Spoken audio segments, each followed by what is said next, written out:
95.3 K-Rock. There is Bon Jovi. You Give Love a Bad Name. The Monsters of Mock, April 27th at the Centennial Centre in Bonnyville. Tribute bands to Bon Jovi, Blaze of Glory, AC/DC, Who Made Who, and Aerosmith. Aerosmith Rocks going to be performing. 953krock.com for tickets. I have Ted on the line right now, frontman for Bon Jovi tribute Blaze of Glory. I understand you've been to the Cold Lake area before, and Four Wing. I played that bass, actually, many years ago. Really? Now that I think about it. Yeah, Cold Lake, CFB Cold Lake, yeah. That is awesome. As I remembered, it was pretty awesome, yeah. So you're making your triumphant return to the area, playing Bonnyville April 27th with Who Made Who and Aerosmith Rocks. It's amazing.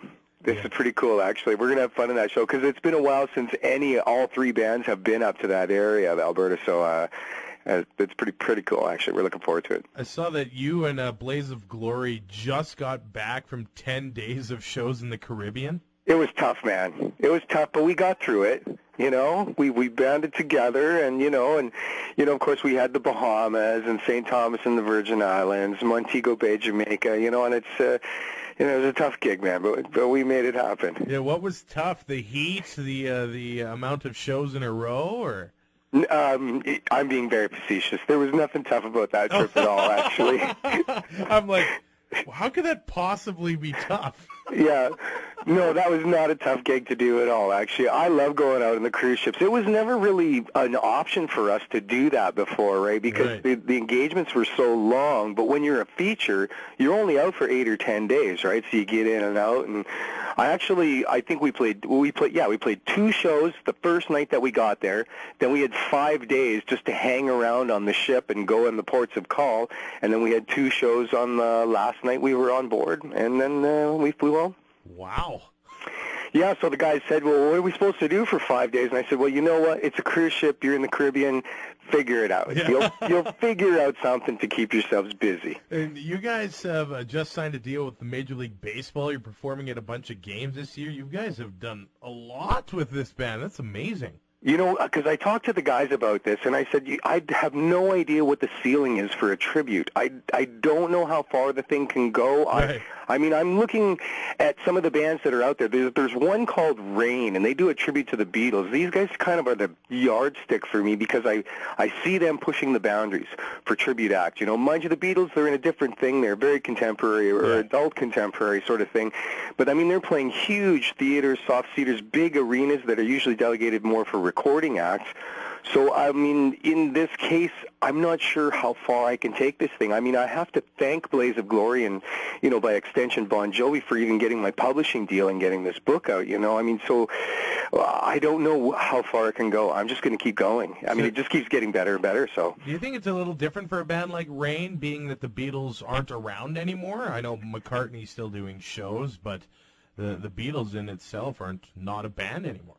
I think there are pros and cons to having either a legacy group or a group that's still viable. And, for us, Bon Jovi is still out on tour, so there's a bunch of excitement that's generated from the band, and again, by extension, we enjoy some of that as well, and yet for the same time, you're never going to see the Beatles perform live again. So, their fans get a chance to see, and apparently these guys are just amazing. I haven't seen them, but I've looked at the videos and everything, so I think there is there's on both sides.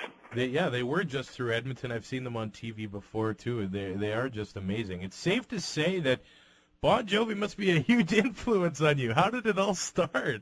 Well, it's funny because that question has come up so many times, and it was a big part of why I initially wrote the book. People wanted to know, well, why? How, you were a guy that was an original artist for so many years. I've had a couple record deals, some regional hits and all that. Why would you eventually go to the tribute scene? And, for me, I saw the tribute phenomena taking off. And I knew that, and I was starting to get a little bit older. Once you start hitting into your mid-30s and you start taking a look, and, well, I'm not going to be a matinee idol on much music or anything like that at this point. It's really a youth culture that drives pop music, right? So I started thinking, well, what else would I want to do? I had to assess what I wanted from the business, and I thought, well, I love to play, love the big crowds, like the big rock show, travel around the world, stay in nice hotels and eat good food and all that. How do you do that without a hit, without a release, without a single? And I started thinking maybe the tribute thing is the way to go. These guys seem to play great gigs. I had it down to a few. I had a handful of them when I finally decided that it was a way I was going to go, and I needed something with a large demographic, so that it could play to 5-year-olds and also play to 85-year-olds. So I was looking at all the Middle America stuff, Tom Petty, John Cougar, Bruce Springsteen, Billy Idol even, stuff like that. But I had taught school for a while, and there was a number of things, but most notably for me, I used to go into the school and I taught K to 7, some of the younger grades, right? Mostly I had a 4 or 5 split and a grade 7 split, and these kids, they would, I'd bring my guitar in and I'd play and I'd sing, and you kind of look like John Bon Jovi, and you look like Bon Jovi, which surprised me that these kids would even know who that is, but of course they're parents' records, right? So, there was that. There was a few other things, and then eventually, if I'm going to do this, I'm going to do it with Bon Jovi. And again, they're down the middle for sure. I mean, it's the only rock band in history ever to have a #1 country single, and they're kind of that AOR thing, yeah. I'm hearing them on soft rock radio all the time. So I thought, well, if I want the fairest festivals and casinos and, to have something that's family friendly, G-rated, I mean, Bon Jovi's going to work. I mean, the voice worked for me, the look worked for me, so it wasn't a huge stretch, and that's how I got into that. So you were never like, hey, we're a garage band of Bon Jovi, he's my absolute hero, we have to go do this? You kind of decided that later? It was as much... Well, it's hard to say how many portions of it was true fandom of the band and the other thinking with my commerce hat on, thinking about the business of it and thinking, I need something that's going to work in the marketplace. Again, when you're doing a tribute, you got to think about how do you look. I mean, I don't look like Bruce Springsteen, but I do kind of look like John Bon Jovi. I don't sound like Bob Seger, but I do kind of sound like John Bon Jovi. So I think it was more, it found me, rather than me finding it. No, I guess you're right. It wasn't just my undying devotion towards the group. That kind of came later after I started researching the band. And I mean, I got addicted to their work ethic. I just saw what these guys were doing, and there's something about that band. Their fans, those who love Bon Jovi, seem to really love them. They seem to engender this kind of a spirit in their fans, and it's, plus the altruism. I mean, John, this stuff. Here's a guy that's really figured out a way to give back, right? I mean, I don't want to sound schmaltzy about it or anything like that, but it's pretty impressive to see just how much that band has managed to give back. As an artist. So, I mean, the whole thing looked real good to me. Have you been able to develop a relationship with Bon Jovi himself? Well, I met John in the very briefest of instances back in the 80s, live in Vancouver, so they were up here a lot during the New Jersey and Keep the Faith albums when they were recording them. Yeah. So, of course, they came into the bars. I saw them a couple times when I was on stage playing. It was kind of like a, hi, how are you? You guys are great kind of thing. And as soon as the book, of course, that was announced that it was coming out, my publisher contacted the Bon Jovi organization and said, look, this is what we're doing. Here's some text for you to read, so on and so forth. So they're certainly aware of what it is that we're doing. And a couple of the guys follow us on Twitter, and we follow them. So I think they're just waiting to see what this whole book looks like before anybody really signs off on Blaze of Glory. But we've managed to stay, as I say, that spirit. We've managed to keep very much within that. We're a pretty G-rated group, and they're very protective about their public image, and everything that's happening. Mind you, they're in the middle of it right now with the Richie and John thing. Yeah. And so I think that we have endeared ourselves to them somewhat. And, it's a very flattering portrayal of the group in my book, in the tribute book. So they can't be anything but happy, I would think, about that. What's the best compliment you can receive as a tribute band? Well, we were invited to go and play in Asbury Park, New Jersey at the Stone Pony, and this was huge for us. I mean, this is where Bon Jovi basically got their start, right in the Bon Jovi Holy Land. And it was at Christmas time, and what they were doing is that the club was organizing a return of the New Jersey Suns. So what they did was they were combing everywhere, all over the world, as a matter of fact, trying to find the best Bruce Springsteen tribute, the best Bon Jovi tribute. They were looking for a Whitney Houston girl. They were looking for, anybody who was from that area, Southside Johnny and Asbury Jukes, and then they picked us and invited us to come down there, and there actually are 2 Bon Jovi tributes in New Jersey and New York, and we got picked to go down there, so that was huge for us. The other was playing the Katharine Hepburn Cultural Arts Center in her hometown of Old Saybrook. We were the first rock band ever invited to play in that theater, and that was a pretty big one for us too. So I mean, we've been really blessed, and it's, you know, you think you might get a swelled head about this, but I got to tell you, man, it's exactly the opposite. It's very humbling. It's been quite overwhelming. Sometimes we're just kind of just looking at each other on the airplane or in some hotel or something. We're going, what is happening here? You know, and who knows? Any combination of ingredients, it seems to be working. All right, so tell me more about this book coming out. There were questions, so many questions, not just from musicians, but from agents and managers.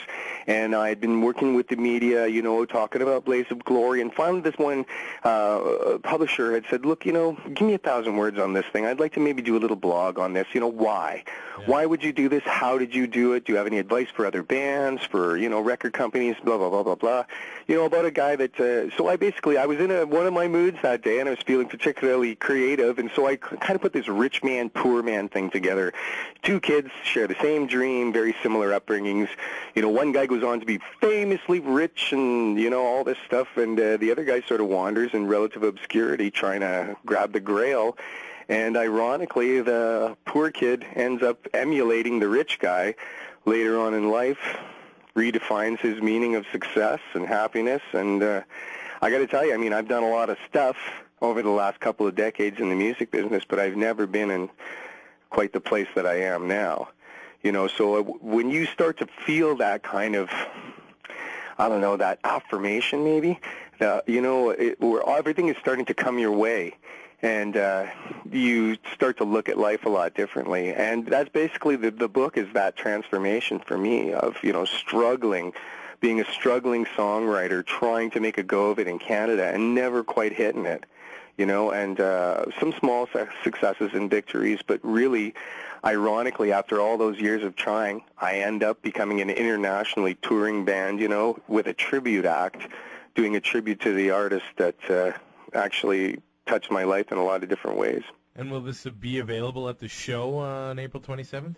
Oh, it's not in print yet. It's still sitting in the editor's hands and the publisher's hands. We've been delayed about a month. I'm doing some last-minute additions to it right now with this John and Richie thing, you know. Yeah.